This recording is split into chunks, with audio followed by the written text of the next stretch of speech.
আমি তো কান্দি গেছি দাদা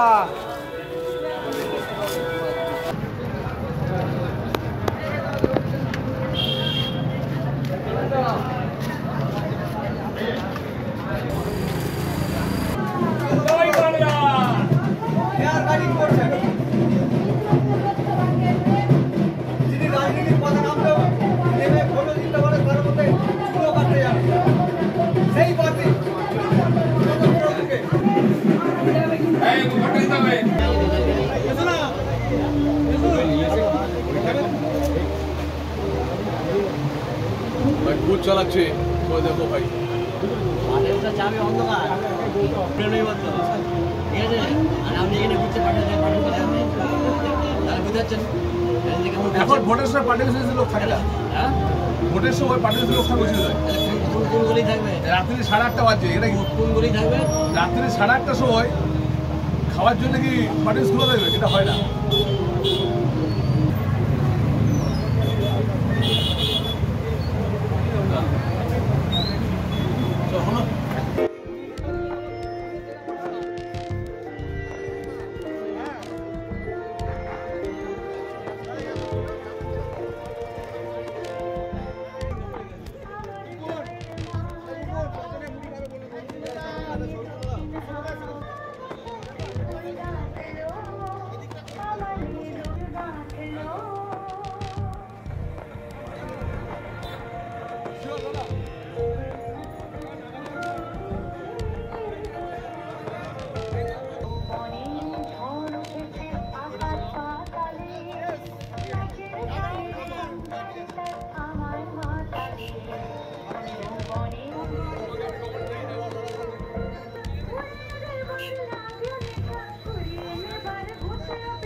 আবার কি কতুলপুর আমার নিজের ঘর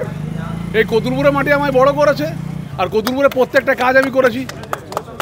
তাই এখানে এই কর্মসূচির মধ্যে দিয়ে কি ভোট প্রচারও সারলেন সবটাই এখানে ভোট চাইতে বলতে হয় না 13 বছর ধরে এই ব্লকের সাথে যুক্ত এখান থেকে আমি বড় হয়েছি তো এখানে ভোট চাইতে এসেছি এটা বলতে হয় না আমার পুরো কনফিডেন্ট আছি এখানে মানুষ ডেভেলপমেন্টকে ভোট দেয় কাজের নিরিখে ভোট দেয় আমাকে এরা বাঁচিয়েছে 19 সালে লালাই বাঁচাবি না এই প্রোগ্রামের সাথে সাথে দেখলাম কোথাও মানুষের সাথে জনসংযোগ করলেন এবং একটি সেলুনে ঢুকে সেখানেও বেশ কিছুক্ষণ টাইম কাটালেন তাছাড়া চা মুড়িও খেলেন কি বললেন এই বিষয়ে আমি তো বললাম একটা কথা আজও এই কংসাবতী গেস্ট হাউসটা আমার নিজের বাড়ি বলে মনে হয় আর কতুলপুরে কাজ করিনি এত না আমি প্রত্যেকটা জিনিসে কাজ করেছি এখানে 6 লেনের রাস্তা হবে আর ট্রেনটা যখন চলবে তখন মনে হবে যেন একজন সাংসদ হিসেবে কিছু করেছি কি বুঝছেন কতুলপুরে তো জনসংযোগ দেখুন আমি একটা কথা বলি আমি আমার এখানে প্রাণটা জুড়ে আছে আমি নিশ্চিত করে বলতে পারি এখানে ভারতীয় জনতা পার্টির সঙ্গে মানুষ আছে আমি তো কান্দি গেছি দাদা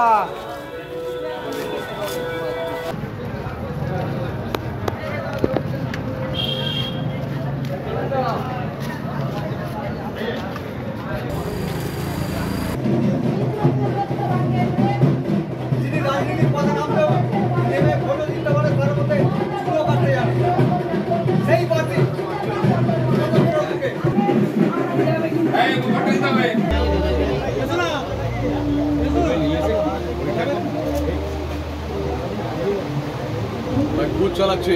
ওই দেখো ভাই পাটেলটা চাবি অন্ধকার প্রেমই বলতো ঠিক আছে আর আপনি এখানে ঘুরতে পাটেল তাহলে বুঝাচ্ছেন এখন ভোটের সময় পার্টি অফিসে লোক থাকে না। হ্যাঁ ভোটের সময় পার্টি অফিসে লোক থাকে বসে যায়। কোন গলি থাকবে রাত্রি 8:30 বাজে, এটা কি কোন গলি থাকবে রাত্রি 8:30 সময় খাওয়ার জন্য কি পার্টি অফিস খোলা থাকবে? এটা হয় না।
জমে উঠেছে মল্লগড় বিষ্ণুপুরের ভোট যুদ্ধ।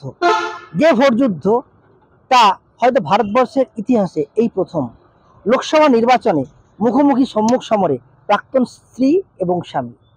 বিষ্ণুপুরে এই ভোট যুদ্ধের প্রচারে অভিনব প্রয়াস দেখা যাচ্ছে যুযুধান দুই পক্ষেরই। কখনো তৃণমূল কংগ্রেসের প্রার্থী সুজাতা মণ্ডল সেলুনে ঢুকে তাকে নাপিতের ভূমিকায় দেখা যাচ্ছে, কখনো দেখা যাচ্ছে তিনি আদিবাসী পাড়ায় গিয়ে নৃত্য করছেন। সেই একই ঘটনার পুনরাবৃত্তি হলো গতকাল বাঁকুড়ার কতুলপুরে বিজেপি প্রার্থী সৌমিত্র খা তিনি কিন্তু সেলুনে ঢুকে হয়তো আর চুল কাটলেন না, তিনি করলেন জনসংযোগ, চাইলেন মানুষের কাছে ভোট। বিভিন্নভাবে যতদিন এগিয়ে যাচ্ছে ভোট প্রচারের কিন্তু অভিনব প্রয়াস দেখা যাচ্ছে প্রাক্তন স্বামী এবং স্ত্রী যারা যুযুধান দুই পক্ষ। এখন যার দিকে সারা ভারতবাসী মুখিয়ে যে এই লোকসভা নির্বাচনের এই আসনে শেষমেশ শেষ হাসিটা কে হাসে।